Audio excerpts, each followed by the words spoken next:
CA के आज results निकले हैं और आप में से जो लोग सीए बन गए हैं उन्हें मैनी मैनी कॉन्ग्रेचुलेशंस। जो CA finalist and CA inter में आ गए हैं उन्हें भी बहुत बहुत कॉन्ग्रेचुलेशंस। लेकिन आप में से कई ऐसे भी हैं जो आज अनफॉर्चुनेटली अपने एग्जाम्स नहीं क्लियर कर पाए। तो आइए, मैंने कुछ एनालिसिस की है सितंबर 2025 रिजल्ट्स की, जो मैं ये सोच रहा हूँ कि आपके लिए काफ़ी बेनिफिशियल होंगे, जो लोग अनफॉर्चुनेटली एग्ज़ाम को नहीं क्लियर कर पाए हैं या फिर जिनके अपकमिंग अटेम्प्ट्स के एग्जाम्स हैं। अगर मैं आपको क्विकली एक स्नैपशॉट दूँ ना, तो फाइनल लेवल पर आप देखोगे बोथ ग्रुप का परसेंटेज रहा है 16%। हिस्टोरिकली लास्ट 3-4 अटेम्प्ट के अंदर ये लगभग 18 से 20 के बीच में रेंज करा था, तो इसने माइनर डिप देखी है। लेकिन सीए इंटर में बोथ ग्रुप का परसेंटेज अगर आप देखेंगे तो ये ड्रास्टिकली लो है, इट इज़ जस्ट 10%। उसमें भी खास तौर पर जो सबसे बड़ा शॉक रहा है अपनी बार का वो ये रहा है, सीए इंटर ग्रुप 1 में सिर्फ 9.43% का पासिंग रिजल्ट रहा है। And this will be a major talking part of today's discussion. Foundation में भी आप देखोगे तो 15% के अराउंड का रिजल्ट रहा है। सो इन अ वे अगर मैं बताऊँ ना, तो जो हिस्टोरिकली सीए के अंदर हुआ करता था कि फाउंडेशन में बहुत बड़ा पासिंग परसेंटेज, फिर इंटर में उससे कम और फिर फाइनल में उससे कम, इस पिरामिड को कहीं ना कहीं अब चेंज करके थोड़ा सा लीनियर स्ट्रक्चर इंस्टीट्यूट इंट्रोड्यूस कर रही है। And this is a reality we will all have to adapt with, we will all have to change with. This means कि CA inter is going to be a bottleneck, और CA inter के इस bottleneck को deal करने के ऊपर ही majority ये video है। मगर आप में से जो भी फाउंडेशन, इंटर या फाइनल किसी का भी स्टूडेंट है, उसके लिए ये वीडियो बहुत रेलिवेंट होने वाली है। गाइस, जो ये पास परसेंटेज लो हो रहे हैं, इसके पीछे क्या रीजंस है? अगर मैं स्टूडेंट से आज इंटरेक्ट कर रहा हूँ तो लोग ये बोल रहे हैं सर पेपर टफ है, एग्जामिनर की सब्जेक्टिविटी इन्वॉल्व है, यानी कि जो चेक कर रहा है उसने अपने हिसाब से कुछ भी मार्क्स दे दिए हैं, जबकि देना चाहिए था सजेस्टेड आंसर्स के हिसाब से। लक फैक्टर कि जो चीज़ें हम छोड़ करके जा रहे हैं उन्हीं से क्वेश्चन आ जा रहा है, या फिर सिलेबस ही इतना बड़ा है कि सब कुछ कवर करना पॉसिबल नहीं है।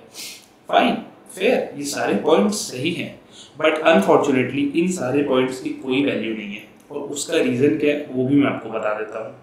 आप हमेशा सीटीसी अप्रोच पर चलो बॉस, कंट्रोल द कंट्रोलेबल। मुझे एक चीज़ बताओ, इनमें से क्या कोई भी एक चीज़ आपके कंट्रोल में है? एकदम भी नहीं है। पेपर कैसा सेट होगा ये आईसीएआई डिसाइड करती है, एग्जामिनर कौन होगा ये आपके हाथ में है ही नहीं।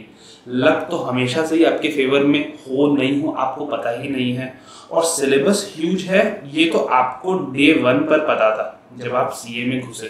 सो प्लीज ये एक्सक्यूजेस आप नहीं ले सकते हो। अगर मैं आपको सिंपली बोलूँ ना, the way I have interacted with students right from the days when I was a student of CA course myself to post qualification, मैंने एक चीज़ बहुत क्लियरली देखी है कि स्टूडेंट्स फेल हो रहे हैं मेजरली सिर्फ और सिर्फ 3 कारणों से। एंड वो तीनों के तीनों कारण अब एग्रेवेट हो चुके हैं। एंड आज का डिस्कशन ना इन्हीं 3 चीज़ों पर रहेगा, एंड इन्हीं 3 चीज़ों के ऊपर मैं अपने फाइनल इनपुट्स एंड रिकमेंडेशंस देकर के इस वीडियो को क्लोज कर दूंगा। कोई हाई फाई बातें नहीं होने वाली है, कोई मोटिवेशनल ज्ञान नहीं है इस वीडियो के अंदर, सीधी डायरेक्ट प्रैक्टिकल बातें हैं। फर्स्ट एंड फॉरमोस्ट, सिलेबस को मेजॉरिटी लोग पूरा कर ही नहीं रहे हैं कवर। जब आपने सिलेबस ही पूरा नहीं कवर किया है तो आप कैसे एक्सपेक्ट कर रहे हो कि सीए जैसे कोर्स के अंदर आप अच्छा करके आ जाओगे? जब मैं पढ़ता था ना, मैं आपको बताता हूँ, एक बहुत फेमस सा कहावत हुआ करता था सीए सिलेबस के लिए कि समंदर सा सिलेबस है, नदी भर याद कर पाते हैं, तालाब भर लिख पाते हैं, चुल्लू भर मार्क्स आते हैं और उसमें हम डूब के मर जाते हैं। तो प्लीज समझो यार, ये ओशियन जैसा सिलेबस है, तो इसको अगर तुमने कवर ही ढंग से नहीं किया ना, तो एग्जाम में क्वेश्चन देख करके ब्लैंक होना बहुत कॉमन चीज़ हो जाएगी। सो फर्स्ट एंड फॉरमोस्ट जो मैं देख रहा हूँ, लोग सिलेबस ही 60 से 70% बस कवर कर रहे हैं। एंड उसका रीज़न क्या है? जब आप अपनी फर्स्ट स्टडी कर रहे हो, आपने तभी से ये सोच लिया है कि मुझे समरी नोट्स या फिर किसी भी टीचर के कोई कॉन्सेप्ट नोट्स जिनमें बस ऊपर से कुछ ज्ञान दिया हुआ है उन्हें देख लेना है। प्लीज़ ये अप्रोच बहुत गलत है, और ये अप्रोच आपके लिए एकदम भी सस्टेनेबल नहीं है। क्यों नहीं है उसके ऊपर मैं जब मैं रीजंस 2 और 3 में आऊँगा ना, तो मैं फिर से बताऊँगा कि ये अप्रोच क्यों सस्टेनेबल नहीं है। फर्स्ट एंड फॉरमोस्ट प्लीज़ समझ लो यार कि सिलेबस जो है इसको तो बॉस एकदम अच्छे से कवर करना है। 100% सिलेबस कवर करने का टारगेट रखना चाहिए आपको, और ये डुएबल है।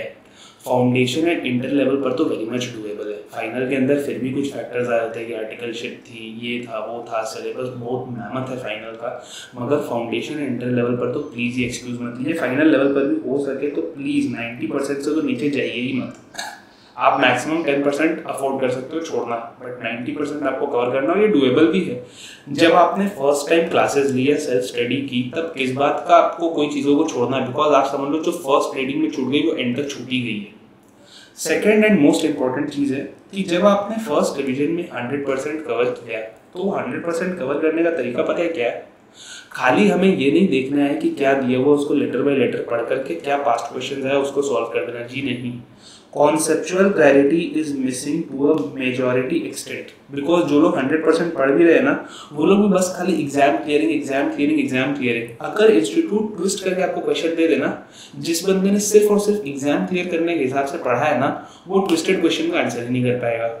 और यही वाली चीज इंस्टीट्यूट कर रही है एमसीक्यू में, जो मैं सेकंड रीजन में सेकंड मेरा फैक्टर है यहाँ पर। उसके ऊपर जब मैं आऊंगा तो मैं बताऊंगा कि इंस्टीट्यूट कैसे इसी पॉइंट पे फंसा रही है।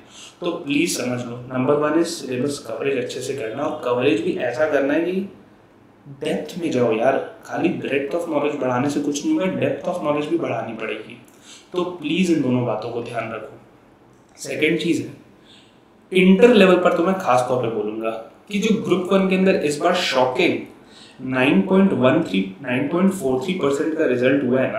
ग्रुप 1 में कौन से सब्जेक्ट्स आप बताओ मेरे को? अकाउंट्स है आपके, टैक्स है और कंपनी लॉ, राइट? टैक्स और कंपनी लॉ, इन दोनों के अंदर जो एमसीक्यू इंस्टीट्यूट बना रही है ना, इसके अंदर मैं आपको बताता हूँ आप कहाँ फंस रहे हो। देखो, लोगों को क्या लगा? लोगों को लगा कि जब नई रेजिम आई तो 30% एमसीक्यू हो गया, लाइफ सिंपल है। नहीं भाई, यहीं पर आप फंस गए। आप समझो, एक एमसीक्यू के अंदर जिसके अंदर आपको एक final answer A B C D option में से कोई एक सिलेक्ट करना रहता है, उस फाइनल आंसर तक पहुंचने के लिए 4 स्टेप्स आपको परफॉर्म करने पड़ते हैं मेंटली। हाँ, आपको लिखना नहीं, आपके लिखने के टाइम बच गया, लेकिन वो स्टेप्स तो परफॉर्म करने ही उस फाइनल आंसर पर आने के लिए। पहले क्या होता था जब एमसीक्यू नहीं होता था, इन 4 स्टेप्स में से आपके 3 भी सही होते थे ना, तो आपको उन 3 की पार्ट मार्किंग मिल जाती थी। यही क्वेश्चन हो सकता था 4 मार्क्स का क्वेश्चन बन के आता। आपके अगर 3 स्टेप भी करेक्ट हो गए तो आपको 3 आउट ऑफ 4 मिल जाते थे। फाइनल स्टेप गलत भी हुआ तो भी आपका 1 नंबर गया। अब एमसीक्यू रेजिम में क्या हो गया? मार्क्स ही उस फाइनल आंसर पर है, तो अगर आपने किसी भी स्टेप को गलत कर दिया, आपका पूरा उस क्वेश्चन के ऊपर time spent, energy spent, effort spent 0 हो गया। तो यही पर जो मैंने बोला ना, कॉन्सेप्चुअल क्लैरिटी अगर ढंग से नहीं पढ़ाना, एमसीक्यू इंस्टीट्यूट टैक्स में तो खास तौर पर ऐसे घुमा करके पूछ रहा है ना, case based scenarios and MCQs के अंदर, आपका फंसना गारंटीड है अगर आपने सही तरीके से नहीं पढ़ा है तो। इसीलिए मैं कह रहा हूँ कि MCQ has not made life simpler. Please don't be in this trap that MCQ has made life simpler. No, it hasn't. It is as tough as it used to be in the old regime. In fact, it could be more trickier, I would say. So please, इस चीज को light मत लो। जितने student से मैंने interact किया ना, जिनके इस बार रिजल्ट्स अनफेवरेबल रहे हैं या एक्सपेक्टेशन से कम रहे हैं, सबने एक कॉमन फीडबैक दी है कि यार एमसीक्यू के अंदर हम we were lost, we lost a major share of our marks in MCQ. हम एमसीक्यू के भरोसे गए थे एग्जाम में कि चलो 40 लाना, एमसीक्यू से तो 30 आ ही जाएंगे। नहीं, इतना सिंपल नहीं है। Third and the most important thing, time management. Time management ऐसा है ना, मैंने कितने लोगों से बात की और मुझे पता चला कि कई सारे स्टूडेंट्स पेपर ही कंप्लीट नहीं कर पाते हैं बिकॉज उनके हिसाब से पेपर लेंथी है। यार ये जो पेपर लेंथी है ना, इस बीमारी के ऊपर ना थोड़ा 2 मिनट टाइम स्पेंड करते हैं। पेपर लेंथी पता है कब होता है? ऑब्वियसली एक तो जब आईसीआई टफ सेट कर दे, मगर जैसा कि मैंने पहले भी कहा, कंट्रोल दी कंट्रोलेबल, ये हमारे कंट्रोल के बाहर है बॉस। इसके ऊपर तो बात करके कोई फायदा नहीं है। पेपर ना इसके अलावा भी 2 रीजन से लेंथी लगता है। पहला रीजन क्या है? हम एग्जाम में कॉन्फिडेंट ही नहीं है, हमारी तैयारी प्रिपरेशन ही अप टू द मार्क नहीं है। तो हमें कैसा है ना, एग्जाम हॉल के अंदर सोचना पड़ रहा है, ये करना पड़ रहा है, रिकलेक्ट करने में टाइम लग रहा है, लिखने के बाद ना उसको काट रहे हैं क्योंकि वो गलत लिख दिया है या कुछ है। यही वाला जो चीज़ है ना, ये नहीं करना। अगर आपकी तैयारी टॉप नॉच रहेगी ना, तो एग्जाम के अंदर ये सब जो टाइम है ना, ये बचेगा, और इस टाइम के अंदर आप पेपर के अंदर माइंड अप्लाई करके उसको लिख पाओगे। एंड तीसरा और मोस्ट इंपॉर्टेंट चीज़ ना, लोगों ने राइटिंग प्रैक्टिस, मॉक टेस्ट ही नहीं लिखे। जब मॉक टेस्ट नहीं लिखोगे ना, तो रियल टेस्ट के अंदर ना कैसे 3 घंटे में उस चीज़ को कवर करना है समझ ही नहीं आएगा। पेपर लेंथी, जो मैं प्रिपरेशन की बात कर रहा था ना, ये अगेन एमसीक्यू से जुड़ जा रहा है, बिकॉज अब लोगों को लग रहा है कि अब किस बात का पेपर लेंथी, अब तो 30 मार्क्स का तो एमसीक्यू है, ABCD में से एक चीज टिक करना है। भाई साहब इतना आसान नहीं है वो ABCD में से एक चीज टिक करना। उस एक चीज को टिक करने के लिए ना आपको जो स्टेप्स, भले ही आपको लिखना नहीं है बट आपको मेंटली परफॉर्म करना है। उस मेंटल को करने में भी अगर आपने कोई सिली मिस्टेक कर दिया, आपका पूरा एफर्ट वेस्ट हो गया। So please try and understand. अगर आपने ये 3 चीजें कवर कर ली ना, एंड मैं सच बता रहा हूँ, कोई रॉकेट साइंस नहीं है इन 3 चीज़ों के अंदर। तो ऐसा नहीं है कि मैंने कुछ अलग बता दिया किसी और से भी, but trust me, the simple things are what make the difference. It is said that winners don't do different things, they do things differently. यही है वो डिफरेंस जो आपको क्रिएट करना है। बड़ा सिंपल है यार, सिलेबस में से कुछ भी मत छोड़ो। आप इंस्टीट्यूट को मौका ही मत दो कि आप डिसएडवांटेज पर स्टार्ट करो। अगर मैंने पूरा सिलेबस कर लिया शिद्दत से, तो भाई पेपर अटेम्प्ट करना तो फिर मेरे को बाय डिफॉल्ट आएगा ना। जब मैंने पढ़ के गया हूँ, पेपर नहीं छूटेगा, पेपर नहीं छूटेगा। अगर मैंने टाइम मैनेजमेंट कर ली, बाकी सारी चीज़ों के ऊपर ध्यान दे दी, तो मैं पूरा पेपर अच्छे से लिख करके आऊँगा, प्रेजेंटेशन अच्छे से कर पाऊंगा, and last but not the least, अगर मैंने कॉन्सेप्चुअली पढ़ा है ना, ये एमसीक्यू का जो डेमन है ना, इसको मैं हैंडल कर पाऊंगा। तो प्लीज़ गाइस, आप में से जो भी लोगों के अनफॉर्चुनेट रिजल्ट्स रहे हैं, आप क्लियर नहीं कर पाए हो, मैं आपको यही कहूँगा कि this is the time for you to assess where you went wrong, see if these were the reasons why you had a result which was contrary to your expectations, and last but not the least, please hope मत खोइए। एक ही चीज़ मैं कहूँगा, next attempt के लिए gear up हो जाइए। अगर आप इन चीज़ों पर वर्क करोगे, मेहनत करोगे, तो मैं एकदम कॉन्फिडेंटली कहता हूँ, by God's grace and by the well wishes of your parents, you will definitely succeed. Sohanlal Dwivedi ने भी कहा है, लहरों से डरकर नौका पार नहीं होती है, कोशिश करने वालों की कभी हार नहीं होती है। So please give your best in the next attempt, and obviously many congratulations to those who cleared their exams.